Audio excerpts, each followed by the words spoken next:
This is a public service announcement from your neighborhood dispatch center. What do you do, heaven forbid, the day you need to call 911? First off, I want to say dispatchers are trained to remain calm in all circumstances when they're answering the phone. Having been a dispatcher in my former life, I can tell you I have heard a lot of crazy things over the phone. So I want to give you a little bit of direction on what to do. Heaven forbid, you need to call for help. First off, let's start with number one, 911 is for emergencies. You wouldn't believe the number of people that call for the most ridiculous things, like my child's acting up, or I stubbed my toe, or I got a toothache, or I have a fever. I like to think that to most people, if I had a fever, I'm gonna go see my doctor. If I got a toothache, I'm gonna go see the dentist. And if your child is acting up, then scaring them with calling the police is probably not the way that I would go. Unless they're threatening your life or their own life, or they're being generally harmful to people around them or themselves. Now that that's out of the way, the most important thing you need to do when you call 911 is to tell the dispatcher where you are. Do not, and I mean this wholeheartedly, do not spit off the entire story that's going on, because if we only have a couple seconds to hear what's going on the phone, we'd rather hear the address of where you are so we know where to send you help. Because if you hang up the phone and we don't know your phone number, there's no way for us to know where to send the help to. So rule number one when calling 911 is tell them where you are.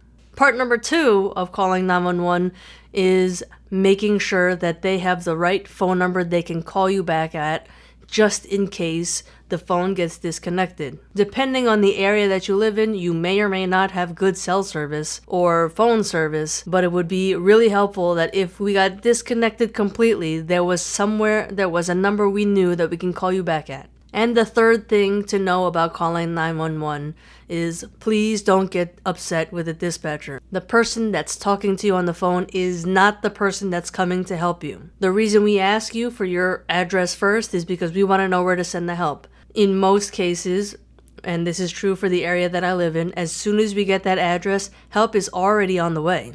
The dispatcher is just going to ask you a couple more questions to make sure that they have the right kind of help coming to you. In a broad sense, they need to know if they need to send you police, the fire department, or the EMTs or paramedics. And a little caveat to EMTs and paramedics, there is a difference between EMTs and paramedics. And depending on where you are, when you call 911, you'll most likely get EMTs. They can provide basic life support, stop bleeding, and depending on the agency that they work for, they can give you some medicines, but everything they do is limited to basic skills only. Paramedics, on the other hand, have a lot more training than EMTs. They are basically the ER doctor coming to you. Whatever the ER doctors would be doing in the first couple minutes inside that ER, the paramedics can do that inside your house. But generally, you won't always get paramedics depending on what information you tell the dispatcher. In most cases, you'll only need a basic life support ambulance. 2 EMTs, sometimes only 1 EMT and a driver, that'll show up, render basic aid, and bring you to the hospital. But for more life-threatening things, you'll get the paramedics as well. However, we won't know to send you paramedics if you don't answer the questions. So please, I urge you, don't yell at the dispatcher. They're asking you questions to make sure that they've got the right kind of help coming your way. 2 more things before we go. If for some reason you get into that situation where the person is in cardiac arrest, which means that their heart has stopped, a dispatcher is trained to give you directions on how to do CPR until help can get there.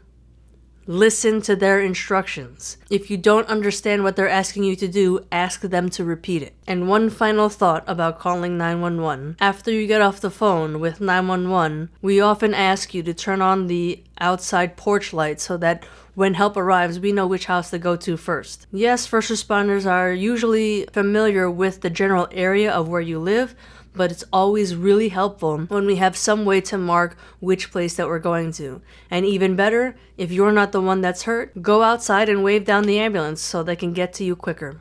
And the last thing I'm going to tell you is, once help arrives, Nobody's gonna come running to your house like they do in TV shows. That's not because we don't care about what's going on, and that's not because we don't think that what's going on with you isn't urgent.